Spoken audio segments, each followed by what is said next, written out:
Morning for another edition of Inquisition Update. My name's Tom Fress, and I'll be your host for the next hour. You're listening to FirstAmendmentRadio.com, and now we'll continue our reading and discussion of the book, The Global Vatican. Who's at the head of this new global government that is taking control of the United States and the rest of the world? The answer is in the title, The Global Vatican. Yesterday, we concluded with discussion about the height of the French Revolution. France had literally closed the Catholic churches, reduced the priests to mere citizens, and told the Pope he was no Pope, basically. And now we'll continue where we left off yesterday. The last paragraph on page 29 of the book, if you're following along, it says, "The terror soon sputtered out in France, but the worst was yet to come for the Pope. The final insult was delivered by the little general from Corsica, Napoleon Bonaparte, just launching a military career that would soon make him the dictator of France and the conqueror of Europe.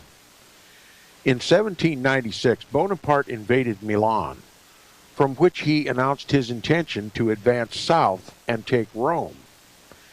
In exchange for not invading, he demanded a huge ransom from the Pope, including cash and hundreds of rare manuscripts and paintings from the Vatican's collection.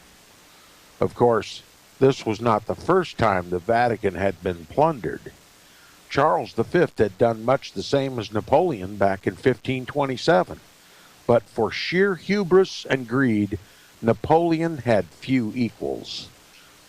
In February of 1798, critical year for the papacy.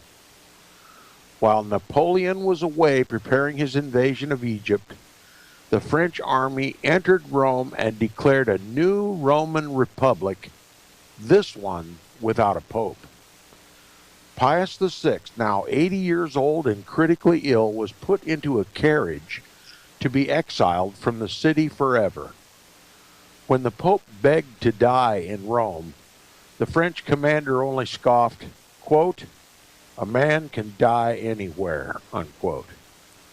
Anywhere turned out to be a military citadel in Valence, France, where Pope Pius VI, after being hauled roughly across the Alps, spent the last days in captivity. When he passed away in August of 1799, the French refused to give him a Catholic burial. The greatest of insults. Some prognosticators saw the end of the papacy in the undignified death of Pope Pius VI, that he might be the last pope to ever serve. This turned out not to be the case. Understandably, though, it would be a very long time before anyone inside the Vatican was able to look at what France had done to the Catholic religion and not suspect that the real meaning of the phrase liberty, equality, and fraternity was atheism, chaos, and brutality. This is the mortal wound.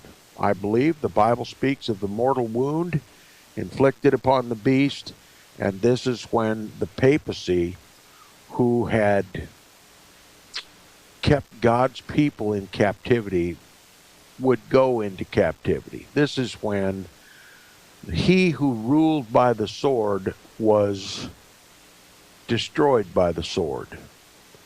Pope Pius VI, supposedly the end of the papacy. And history reveals to us, in comparison with current events, the papacy has returned to its original global strength. And it could not have happened were there still Protestantism in the world? Think of it. What became of Protestantism? Futurism. That's what became of Protestantism. The abandonment of the biblical, historical, and prophetic truth. The very basis of Protestantism is that the papacy is, was, and always will be the little horn, the man of sin, the son of perdition, the Antichrist of the Bible. And now the whole Protestant world, having left its Protestant foundations, believe in a future Antichrist, one who has never set foot upon the earth as of yet, and one which won't appear on the world scene until 7 or 3.5 years or so before Christ's literal return. And so he doesn't need to be discussed. No one needs to know about the Antichrist, because in futurism, this Jesuit brew called futurism says that, well, the church will be raptured out. Little icing on the cake. To make the Jesuit cake even more sweet. It's all a lie. It's all a lie. And it's time for God's people, especially in Jesuit-run America, to return to its Protestant roots. Now we'll continue with chapter 3 in the book. It's entitled Return to Rome. Here's a quote by Napoleon Bonaparte. Does he imagine that his excommunication will make the weapons fall from the hands of my soldiers? That's what Napoleon Bonaparte thought of Pope Pius VI's excommunications. The 18th century, to paraphrase Charles Dickens, had been the best of times and the worst of times. The era inspired great leaps of human thought and aspiration, but also disrupted a system of spiritual faith and moral values that sustained people for millennia. It gave life to a revolution in America that resulted in the first true democratic republic in the world. But it also spawned a revolution in France that that wreaked violence and injustice throughout Europe. Across its stage strode a great general, George Washington, who led America to victory over the British, then served the nation as the first democratically elected president. But it also marked the debut of another remarkable general, Napoleon Bonaparte, who tried and failed to conquer the world. It's one of those interesting quirks of history that the last month of the last year of the century, December of 1799, saw the convergence of several milestones, almost as if the century intended to go out with a bang. On December 12th, Napoleon Bonaparte, just 30 years old, assumed the title of First Consul and became virtual dictator of France. 2 days later, on December 14th, George Washington, at 67, passed away at Mount Vernon and sent the United States into mourning. Meanwhile, at a Benedictine monastery on an island near Venice, the conclave of Roman Catholic cardinals met to elect a new pope. The outcome of their deliberations would not be certain for several more months, but one thing was already clear. The last pope, Pope Pius VI, would not be the last pope after all. Many striking changes accompanied the turn from the 18th century into the 19th century as the Age of Revolution lurched into the Age of Napoleon. But perhaps the most surprising was the shift in the fortunes of the papacy. Popes were hardly in for smooth sailing in years to come, quite the contrary. But the dawn of the new century brought a resurgence in the power and moral authority of the Church, that is the Roman Catholic Church, that nobody would have predicted a decade earlier. The modern Holy See was born in the dying days of the French Revolution. One of Napoleon's first official acts in those final days of 1799 was to order funeral honors for Pope Pius VI. Remember, he denied him a Catholic burial originally, the greatest of insults. Now Napoleon is ordering a full funeral mass for Pope Pius VI, who still lay unburied in a sealed coffin in Valence. Having dragged the Pope to his death, or at least made the final earthly journey as unpleasant as possible, the French, under Napoleon, now seem to have a change of heart. Another indication of Napoleon's new attitude toward the church came 6 months later in June of 1800. By this time, the new pope, a former Benedictine monk who took the name Pope Pius VII, had been crowned and had taken up residence in Rome. 300 miles to the northwest, in a cathedral in Milan, Napoleon delivered a speech to local clergy. Quote, "I wish to see you all gathered here that I might have the satisfaction of disclosing in my own person the feelings which I entertain for the Catholic Apostolic Roman religion. I am convinced that this religion is the only one that can bring true happiness to a well-ordered community and lay firm the foundations of government. I assure you that I shall strive to guard and defend it at all times, and by all means." Unquote. Quite a change of heart, isn't it? Now, Napoleon had... Now, just let me reflect a bit. Napoleon Bonaparte was a Freemason, 33rd degree. He tended to conquer the Roman Catholic Church in France and liberate France and punish the Roman Catholic Church, punish the papacy, punish the priests of France. And now all of a sudden, he says Roman Catholicism is the only hope for true happiness in a well-ordered community. Who is he working for? The Jesuits. The Jesuits, that's who he's working for. What we're witnessing is the Jesuit punishment of the Roman Catholic Church and the papacy, and the demonstration that at any time they will, they can organize through a Freemason such as Napoleon Bonaparte a complete overthrow of the church. They demonstrated it by their actions. They punished all of the papal monarchs, all the leaders of the nations of Europe. Punished them for what? Why, the suppression of the Jesuits, of course. The Jesuits and their concordant orders, the Freemasons, literally spanked the papacy into non-existence and then recreated it in their own image. And this is exactly why we have a Jesuit pope today. The papacy literally surrendered to the Jesuits' Freemasonic Napoleon Bonaparte. And once the victory had been won by the Jesuits, once the punishment had been thoroughly inflicted, so much so that it appeared the papacy was a thing of the past, Napoleon has this unexplainable change of heart.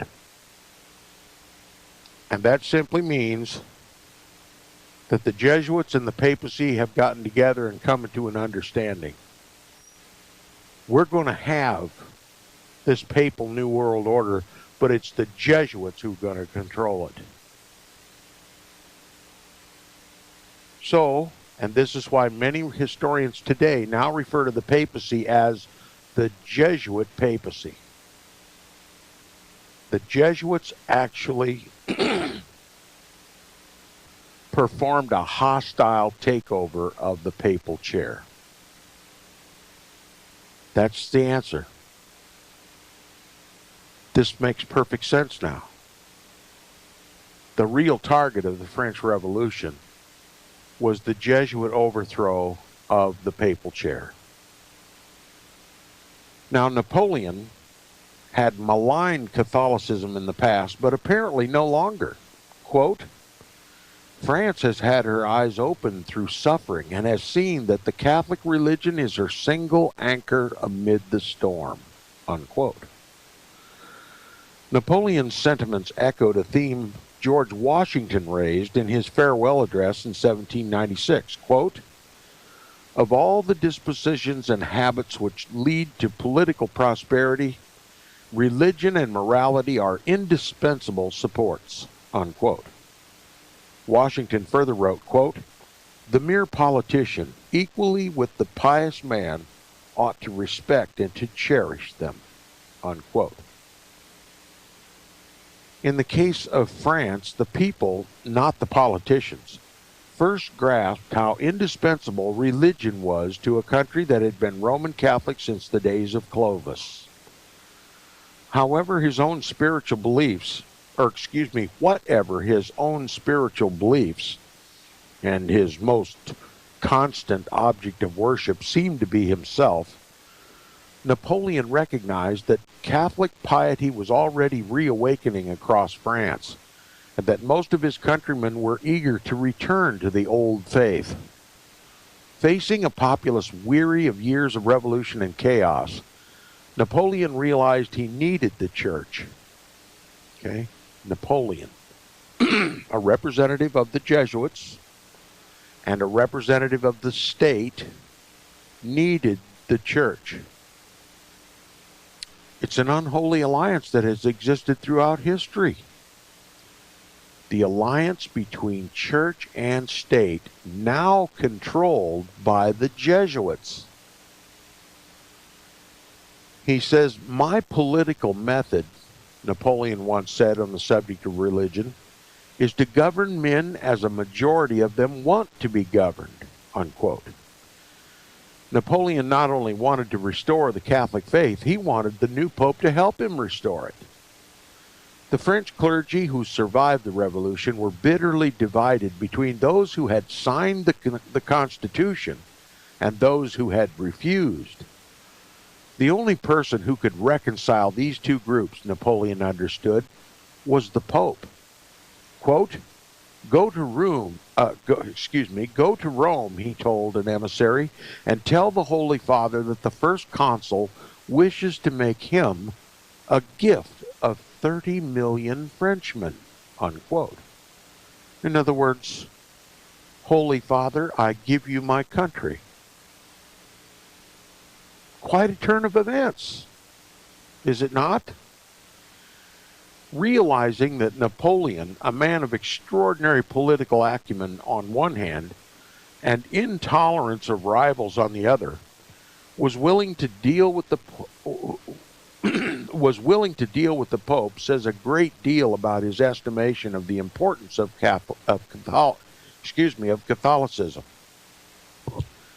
Quote, there has seldom been a more convincing tribute to the underlying strength of the Church, wrote E.E.Y. Hales in his highly regarded History of Catholicism. Over the next months, representatives of Napoleon and Pius VII worked on a concordat, setting the terms of Catholicism's restoration in France. The concordat had to overcome the objections of both French Jacobins, who could not bear the return of Catholicism to France, and conservative cardinals who could not abide making peace with a government that deeply harmed the Church. Napoleon pressured the Pope's Secretary of State, Urquelles Consalvi, to accept his conditions by threatening to break off from the Roman Catholic Church completely. Quote, if Henry VIII, who had not a 20th part of my power, could successfully change the religion of his country, surely I can do the same. Unquote. After a meeting lasting 20 consecutive hours, the two sides managed to draft an agreement only to have Napoleon throw it into the fire in a fit of pique. Finally, an understanding was reached. The Concordat was signed on July 15th, 1801. No sooner was this accomplished, however, than Napoleon had second thoughts. He began unilaterally to amend the Concordat, attaching 77 quote-unquote organic articles to the original document, most of which severely abridged or limited the Pope's authority and left no doubt who controlled the Church in France. Pius VII was an exceptionally thoughtful, good-hearted, and open-minded man, says the author. He read the works of John Locke and Diderot's Encyclopedia when most of his fellow clergy did not dare to wade into the perilous waters of the Enlightenment. He shocked some of his more reactionary colleagues in 1797 when, as Bishop of Bologna, he announced that democratic forms of government were not necessarily incompatible with the Catholic religion. The first and last time for a very long while that any church official, much less a future pope, would suggest as much. As a matter of fact, I will just simply add, Pope Pius IX wrote the encyclical and syllabus of error damning all democratic forms of worship, of government. And with the same document, condemned all the tenets of Protestantism. So, but never forget that democracy, democratic forms of government, were the brainchild of the Jesuits, of Bellarmine and Suarez and the like. Now, he was a man, in other words, who believed in reasoned compromise. Of course, the Pope, when he is forced to compromise in order to save his throne, he'll compromise, but only to return to the status quo as soon as his power enables him. He says this was a belief Napoleon would severely test. For the moment, Pius reluctantly accepted the First Consul's conditions. He made a tactical decision, notice the word tactical. He made a tactical decision that restoring the Church to France was more important than asserting his authority over it. Kind of like the position he took with the Roman Catholic Church in America, isn't it? Expedience guides the church. Okay? Expedience guides the papacy. The Pope has to tread lightly here in France at this time, just like he had to tread very, very lightly in the colonies. Is it the characteristic of the God of gods, the vicar of Christ, to have to tread lightly among men? Another distinction between Christ and Antichrist. All right, he says, moreover, the French, perhaps unwittingly, actually granted important new authority to the Pope. In resolving the issue of the divided French clergy, the Concordat called for the Pope to dismiss all bishops and start with a clean slate. The First Consul would choose the new episcopate, but the appointments would not be valid until approved, that is, invested by the Pope, who would also have the right to depose them. In other words, the Concordat affirmed the principle, never before conceded by the French government, that the Pope was the ultimate authority over ecclesiastical appointments. So the shadow government in France would be under the Pope's control. The hierarchy of the Roman Catholic Church would be under the Pope's control and not Napoleon's. Okay? He says this would have the important long-term consequence of centralizing once again church authority in the person of the Pope. The publication of the Concordat was celebrated in Notre Dame on Easter Sunday, 1802. Napoleon and his retinue poured into the cathedral for Mass, and the bells of Notre Dame rang over Paris for the first time in a decade. church and state united in France. What will happen in that case in America? We'll be back right after this. Welcome back from the break. You're listening to the second half hour of Inquisition Update on First Amendment Radio. If you'd like to hear the program continue, please support First Amendment Radio, who sponsors the program. And if you'd wish to contact me, you may do so by email. My email address is tom@seawaves.us. tom@seawaves.us. Okay, a brief recap. The Jesuits are suppressed by a papal bull. The Jesuits want vengeance. So they order a Freemasonically led revolution. A European revolution led by the Jesuits and their assistants, Napoleon Bonaparte of Freemasonry, and they punish the monarchs, the papal monarchs of Europe. They punish the papacy, leading the Pope into captivity, where he eventually died. If the papacy is going to continue, the papacy has to make some critical concessions to the Jesuits.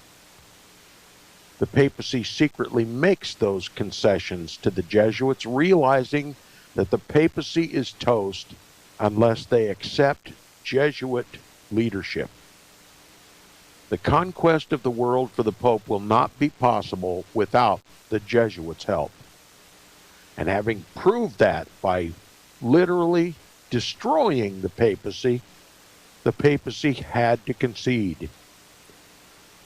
Now, once that concession was made, Napoleon has a change of heart and wants to restore the power of the Roman Catholic Church to France.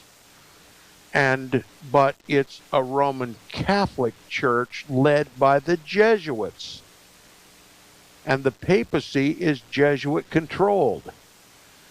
So now it's time to unite church and state once again under Jesuit control.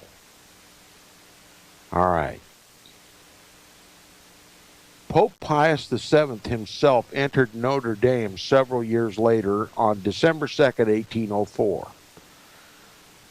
Accompanied by 6 cardinals, 10 bishops, and 100 horses, I wonder why they counted the horses, the Pope traveled to Paris to preside over the coronation or the crowning of Napoleon. The Pope's going to crown Napoleon now. See, this is a very, very intimate relationship. Not content with the title of First Consul, Napoleon had decided to make himself emperor, a more fitting position for a man who intended to rule the world. To give the new title its full legitimacy, he summoned the Pope to administer his crowning, as Pope Leo III had done for Charlemagne 1,000 years earlier. Pius VII, despite his misgivings about Napoleon, agreed to attend, perhaps sensing that he, like Leo, would gain something in the bargain. Making the same calculation that led him to accept Napoleon's altered Concordat, the Pope targeted a long-term opportunity for the Holy See's diplomatic engagement with France, even if it risked a short-term perception of weakness. Napoleon made sure to put the Pope in his place at Notre Dame. He arrived an hour late. You imagine being an hour late for your own coronation. This is what you call being stylishly late. Being late sends a message. Pope, you're not as important as I am. Don't miss the point. It's still a power struggle. The Jesuit-controlled Freemason, Napoleon, still ranks himself superior to the papacy. Okay, he's got to make sure he's got complete control of the papacy. And he's got to give the public perception that he still rules Europe. All right, he arrived an hour late, then set the crown upon his own head as the Pope watched. Okay, now what happened when the Pope crowned Charlemagne? Well, the inference is that if the Pope crowns the emperor, the Pope can uncrown the emperor. Well, Napoleon is making the point perfectly clear. You don't have the same authority, Mr. Pope, that you had over Charlemagne. Okay? This is a Jesuit-run organization now. And I represent the Jesuits. You don't. All right? But Pius VII had already won a moral victory over the emperor since arriving in Paris. Having learned upon his arrival in Paris that Napoleon and his wife Josephine were married in a civil ceremony, that is, by the justice of the peace, instead of the Roman Catholic Church, he issued an ultimatum. They would submit to the wedding rites of the Roman Catholic Church, or he would refuse to attend the coronation. Okay? A little power struggle here. First of all, let me explain. In Roman Catholic canon law, you're not legitimately married unless you are married by a priest in a Roman Catholic Church. Okay? Marriage under Roman Catholic canon law is a sacrament. It is the exclusive right of the Roman Catholic Church to marry. All legitimate marriages, according to Roman law, are Catholic marriages. The rest of us need a license. Okay? So, Protestant marriage is, according to Roman law, marital concubinage. Okay? You're living with a harlot, and your children are bastards because your marriage was not consecrated by a priest. Okay, marriage is the sole jurisdiction of the Roman Catholic Church and the priesthood. Napoleon gets married by the civil government, and Rome doesn't recognize that marriage. Now, if he's going to be a legitimate emperor under the Pope's authority, remember, this is at issue, well, then he has to get remarried in the Roman Catholic Church by a Roman Catholic priest. So this is a power struggle. All right. The Pope issued an ultimatum. The Napoleons would submit to the wedding rites of the Roman Catholic Church, or the Pope would refuse to attend his coronation. Napoleon had conceded. He and Josephine had been privately married by a priest in the Tuileries the previous afternoon. So Napoleon capitulated on that count. Now it says, much like the crowning of Charlemagne, the coronation did as much to elevate the Pope as it did to legitimize the emperor. Pius VII's presence in Paris raised his profile and prestige. The French flocked to him, and Napoleon later came to regret it. Quote, "Nobody thought of the Pope when he was in Rome," he complained. "My coronation and his appearance in Paris made him important." Unquote. An unfortunate turn of events for Napoleon. It says, over the next 10 years, as he warred with much of Europe, the emperor seemed intent on making the Pope pay for the impertinence of upstaging him at his own coronation. A prime opportunity came in 1806. Napoleon demanded that Pope Pius VII show his fealty by supporting a blockade against France's enemies and closing papal ports to England and Russian shipping. Pope Pius VII refused. Supporting a blockade would contradict the neutrality of the papacy and would make him party to war that was not his to fight. Napoleon responded furiously and vengefully by moving his troops into Rome and seizing the papal states in central Italy. Quote, "Your Holiness is the sovereign of Rome," he reminded the Pope, "but I am its emperor. All my armies ought to be yours." Unquote. Pius VII's patience was finally strained to the limit. He issued a general excommunication against enemies of the Holy See, including Napoleon, not by name, but by description. The Pope had to know that he would pay a price for this, and he did. French soldiers broke into the Quirinal Palace in the early hours of July 6, 1809, abducted the Pope and his secretary, and whisked them away before dawn. Now, like Pius VI before him, Pius VII became a prisoner of the French. He was placed under house arrest in a palace on the Italian coast. So the Jesuits still warring with the papacy, trying to get their ducks in a row. Now the Pope bore his captivity stoically. He prayed constantly, read, washed and mended his own clothing, cut his own hair, and spent much of his time in solitude, much like the young Benedictine he had once been.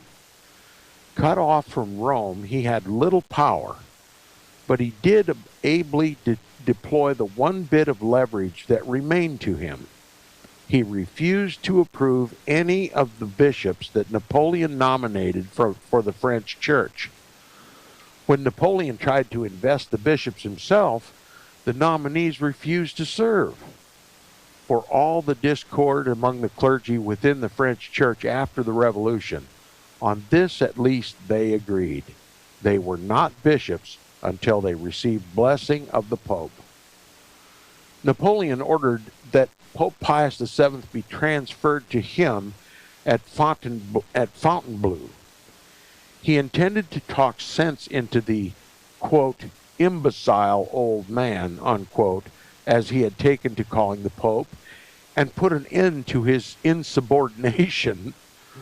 At midnight on June 9, 1812, the Pope was removed from the palace on the coast of Italy that served as his prison. The operation was undertaken with great stealth, the wheels of the Pope's carriage covered in cloth to muffle their sound in the night. Like his predecessor, Pope Pius VII was now subjected to a grueling journey over the Alps. He became gravely ill en route and came so close to death that he was given last sacraments by a fellow priest. Pius survived the journey, arrived in Fontainebleau in shattered health, and then proceeded to wait for Napoleon for 6 months while the emperor waged war in Russia. It's doubtful that Pius VII spent his time praying for the emperor's military victory, as Pope Leo III had done for Charlemagne 1,000 years earlier. That December, Napoleon suffered one of the worst military defeats in history, returning home to France with merely 10,000 of the 400,000 men he had took to Moscow. There were mutterings among French clergy that the emperor's defeat was the judgment of God. The loss in Russia taught Napoleon nothing about hubris or vanity. Returning to Fontainebleau on January 18, 1813, he attempted to bully Pope Pius VII into signing a new concordat, the terms of which were far less favorable to the Holy See than the Concordat of 1801. The Pope resisted, but his bargaining position was weak. A prisoner in France, suffering poor health, cut off from friends and confidants, and unaware that Napoleon's own position was crumbling, Pius succumbed and signed a draft agreement. One of the stipulations was to move the seat of the papacy from Rome to France. The agreement also required the Pope to surrender the Papal States, relinquishing the temporal sovereignty that the Holy See had exercised since the rule of Pepin the Short in the 8th century. Almost immediately after signing, Pius recovered his strength and wits and renounced the Concordat of Fontainebleau.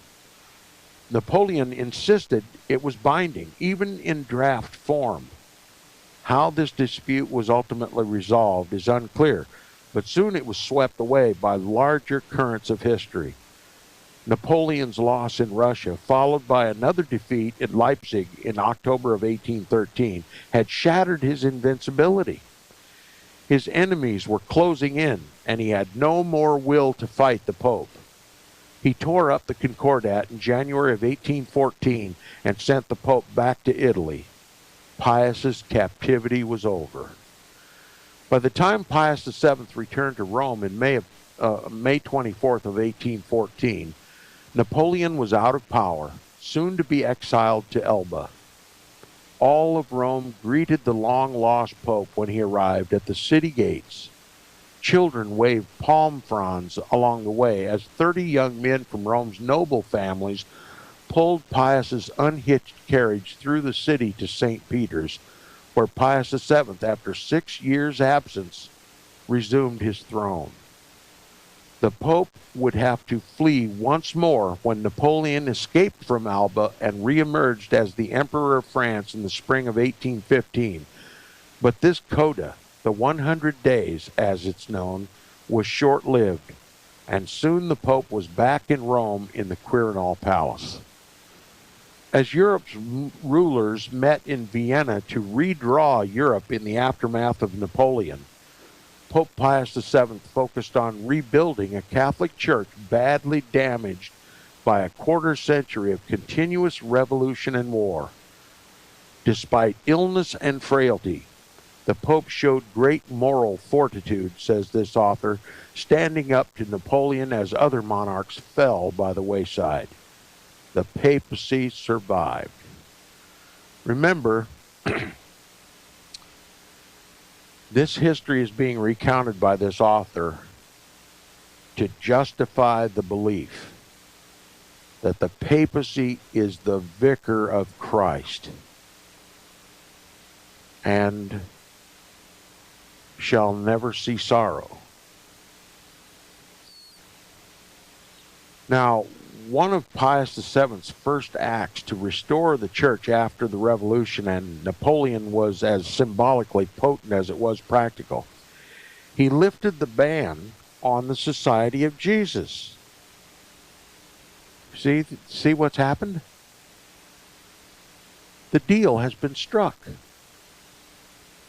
There may be just some lingering controversy yet between the Jesuitically controlled Freemasonic Emperor Napoleon and the Jesuitically controlled papacy, but they're ironing out their problems, and so much so that this pope is going to defy a previous pope's papal bull, papal thunder, suppressing the Jesuits, and reinstate them. So much for infallibility, right?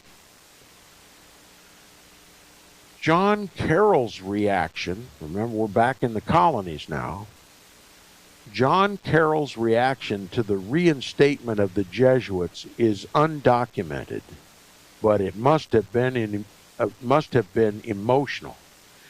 Now remember, while all these shenanigans are going on in Europe, reestablishing the Jesuits as the rulers of the papacy and the rulers of Europe, the Jesuits, through John Carroll and other Jesuit priests in the country, one of whose name was White, and I assert, most controversially, that the White House is actually named after him.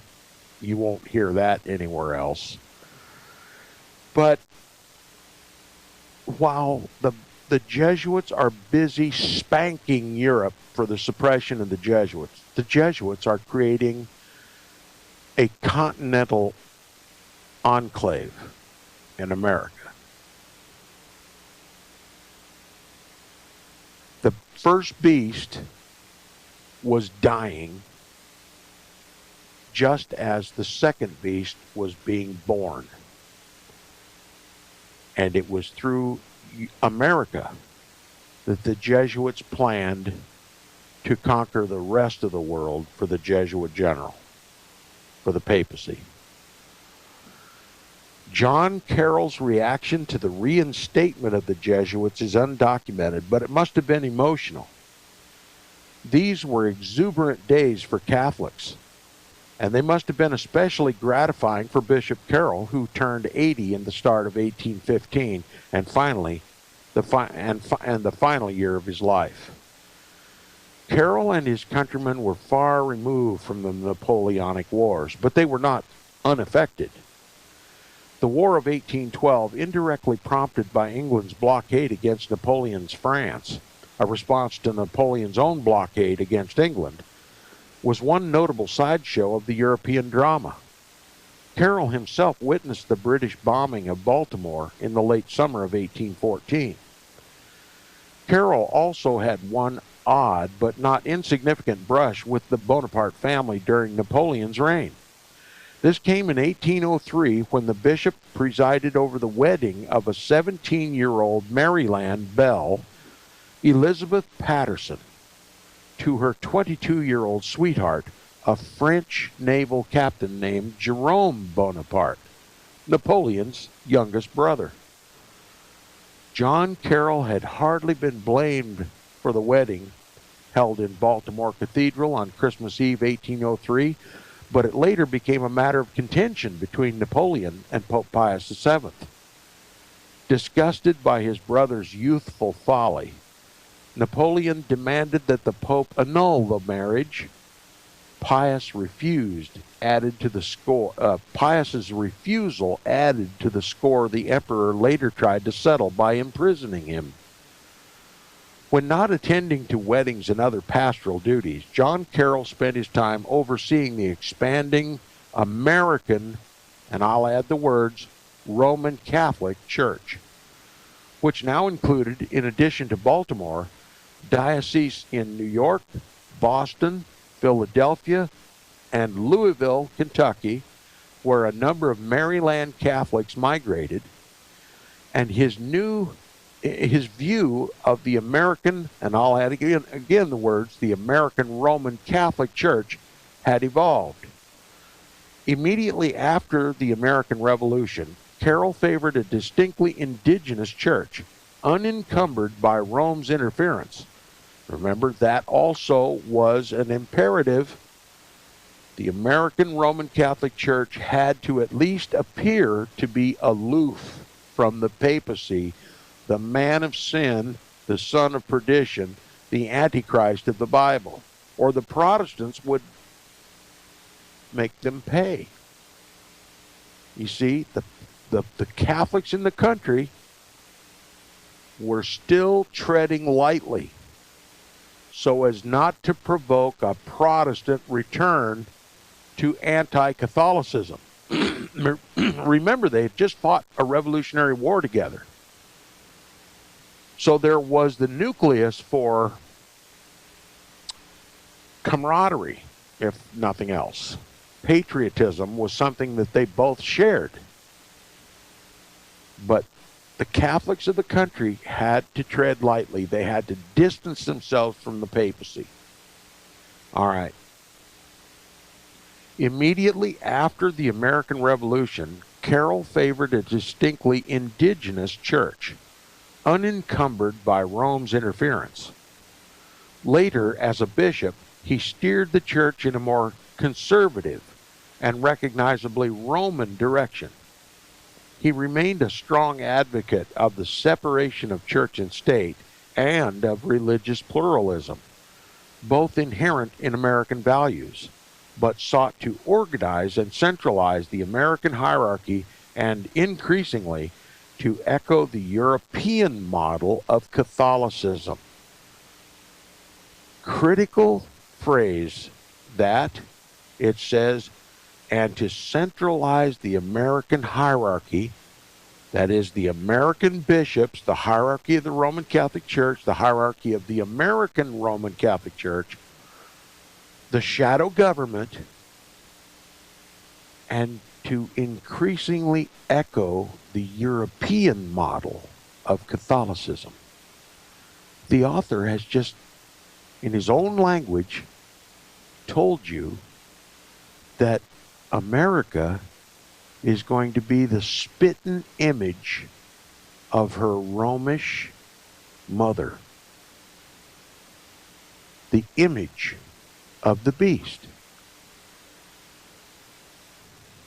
The American Roman Catholic Church is going to appear to be aloof from the papacy and yet echo or mirror the European model of Catholicism. Appearances are deceiving, aren't they? You think the Roman Catholic Church in this country is officially patriotic? They are patriotic to their Pope. And they are the ones who occupy the most powerful seats in our government, while the rest of the American Roman Catholic pew sitters are ignorant and left that way. They are being enslaved and brought under the European model of Catholicism, just like the Protestants of this country. To Rome, they are no different than heretics. It's the leadership and the hierarchy of the American Roman Catholic Church who know what direction America is going. The rest of us are left ignorant. But you don't need to remain ignorant.